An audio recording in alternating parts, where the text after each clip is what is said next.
करते हैं and let's start with the Allahabad address.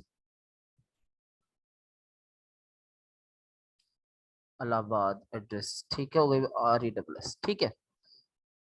देखो, सबसे पहला जो आपको इसके ऊपर क्वेश्चन पूछा जा सकता है वो ये पूछा जा सकता है कि व्हाट वाज इट, ठीक है, व्हाट वाज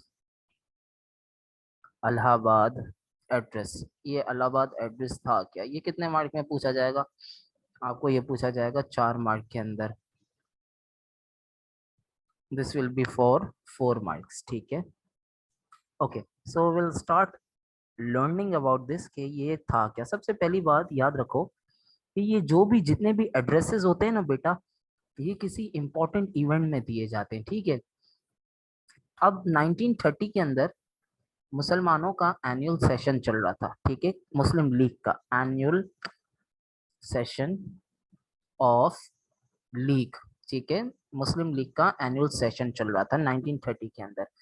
उसके जो चेयरमैन थे इस पूरी कॉन्फ्रेंस के या इस पूरे सेशन के, बेटा वो कौन थे? अल्लामा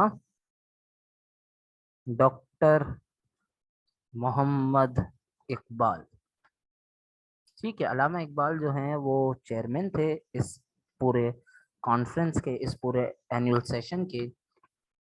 इन्होंने अल्लामा इकबाल ने यहाँ पर एक स्पीच दी। अल्लामा इकबाल ने क्या किया? अल्लामा इकबाल ने यहाँ पर एक स्पीच दी बेटा, जिसको कहा जाता है इलाहाबाद एड्रेस, या फिर इसका एक दूसरा भी नाम है, उसको कहा जाता है प्रेसिडेंशियल एड्रेस। क्या कहा जाता है भाई? कहा जाता है प्रेसिडेंशियल एड्रेस, ठीक है। कोई मसला यहाँ तक? ये बिल्कुल सिंपल सी स्ट्रेट फॉरवर्ड बात है, ठीक है, कि अल्लामा इकबाल के एड्रेस को इलाहाबाद एड्रेस कहा जाता है या प्रेसिडेंशियल एड्रेस कहा जाता है। अच्छा, अब ये दो लेवल के ऊपर मैं आपको समझाऊंगा इंशाल्लाह, बाकियों से आपकी अंडरस्टैंडिंग बेटर होगी। सुनिएगा जरा। क्या, एक तरफ अल्लामा इकबाल ने पहले बेस बनाई बेटा, वो आम बंदे नहीं थे, ही वॉज अ फिलोसोफर, ठीक है, he was a very intelligent man. उन्होंने सर सैयद अहमद खान की टू नेशन थ्योरी को पहले रिवाइज करवाया। सर सैयद अहमद खान की टू नेशन जो थ्योरी है उसको रिवाइज करवाया। He revise the two nation theory of sir Syed Ahmed Khan. इस थ्योरी को सर सैयद अहमद खान की अल्लामा इकबाल ने रिवाइज कराया, ठीक है। अच्छा, उसके बाद इन्होंने ये कहा कि इंडिया में अगर आप हिस्ट्री चेक करें, इंडिया का हिस्टोरिकल बैकग्राउंड चेक करें, ये किसने कहा बेटा? अल्लामा इकबाल ने। कि अगर आप इंडिया का हिस्टोरिकल बैकग्राउंड चेक करें तो इंडिया के अंदर हमेशा एक चीज रही है। वो क्या रही है? हमेशा एक चीज रही है, मुस्लिम वर्सेस हिंदू वाली सिचुएशन। तो बेटा अल्लामा इकबाल ने सबसे पहले क्या किया? अल्लामा इकबाल ने सर सैयद अहमद खान की टू नेशन थ्योरी को रिवाइव करवाया, और उसके बाद उन्होंने कहा अगर आप इंडिया को पॉलिटिकली चेक करें, उसका बैकग्राउंड चेक करें, तो उसके अंदर हमेशा कौन सी सिचुएशन वाजे रही है?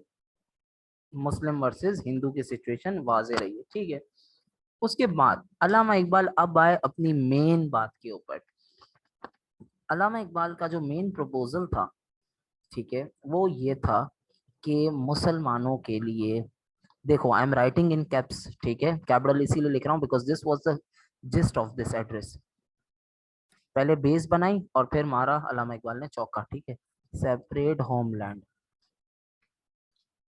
अल्लामा इकबाल ने बोला मुसलमानों को सेपरेट होमलैंड दिया जाए, ठीक है। अब जाहिर है मैंने आपको एक चीज बताई कि अल्लामा इकबाल ऐरे गहरे तो आदमी थे नहीं, बहुत पढ़े लिखे और बहुत फिलोसोफर बड़े आदमी थे वो, ठीक है। उनकी किताबें बहुत बड़ी बड़ी और मशहूर किताबें आज तक जो है ना वो फलसफे, दुनिया भर के फलसफे में पढ़ाई जाती हैं। तो इन्होंने बोला कि एक सेपरेट होमलैंड बनाया जाना चाहिए, मुसलमानों के लिए एक अलग मुल्क बनाया जाना चाहिए। और इन्होंने अपनी बात की वजाहत की, बोला कौन कौन से एरियाज को मिला दो? NWFP को मिलाओ, पंजाब को मिलाओ, ठीक है, सिंध को मिलाओ और बलोचिस्तान, सिंध और बलोचिस्तान, ये तमाम मुस्लिम मेजॉरिटी एरियाज को मिलाकर एक सेपरेट मुसलमानों को होमलैंड दिया जाना चाहिए, ठीक है। अच्छा, अब यहाँ पर एक चीज जो बच्चे मिसअंडरस्टैंड कर जाते हैं बेटा, और ये खास तौर पे सिलेबस में लिखी हुई है कि बच्चों को ये फर्क पता होना चाहिए कि अल्लामा इकबाल के आइडियाज रहमत अली के आइडियाज से किस तरह डिफरेंट थे। चौधरी रहमत अली भी यही बात करेंगे, लेकिन किस तरह उनके आइडियाज मुख्तलिफ थे। तो अब ये चीज मेरे साथ आप लोग याद कर लो कि अल्लामा इकबाल ने कहा कि सेपरेट होमलैंड मिलना चाहिए मुसलमानों को इन इलाकों को मिला के। लेकिन अल्लामा इकबाल ने एक चीज कही, अल्लामा इकबाल ने कहा आइदर ब्रिटिश रिमेन और गो, आइदर ब्रिटिश रिमेन और गो, आसान जबान में। ठीक है बेटा, अल्लामा इकबाल ने इस एड्रेस के अंदर कहा कि मुसलमानों को एक सेपरेट होमलैंड दो, यानी कि ये जो तमाम इलाके हैं इनको कंबाइन कर लो। इनको क्या कर लो बेटा, अल्लामा इकबाल ने बोला इनको कंबाइन कर लो। अब चाहे ब्रिटिश रहें या जाएं, अल्लामा इकबाल ने कहा उससे हमें फर्क नहीं पड़ता। तो बेटा ये कहलाता है इकबाल का presidential address and it comes for 4 marks. ठीक है, सबको समझ में आ जानी चाहिए बात। 1930 के अंदर हर पॉलिटिकल पार्टी का है ना, साल में एक बार सेशन होता है। 1930 के अंदर मुस्लिम लीग का जो सेशन चल रहा था बेटा, उसके अंदर अल्लामा इकबाल चेयरमैन थे, की नोट स्पीकर थे। उन्होंने अपनी स्पीच में सबसे पहले सर सैयद अहमद खान की टू नेशन थ्योरी को रिवाइज करवाया। फिर इंडिया का हिस्टोरिकल बैकग्राउंड बताया कि भाई इसमें मुस्लिम्स और हिंदूज हमेशा लड़ते रहे हैं। और फिर उन्होंने मेन प्रपोजल दिया कि सेपरेट होमलैंड होना चाहिए मुसलमानों के लिए। अब चाहे ब्रिटिश रहे या नहीं रहे, आप इन मुस्लिम मेजोरिटी एरियाज को कंबाइन करके एक सेपरेट होमलैंड बना ले।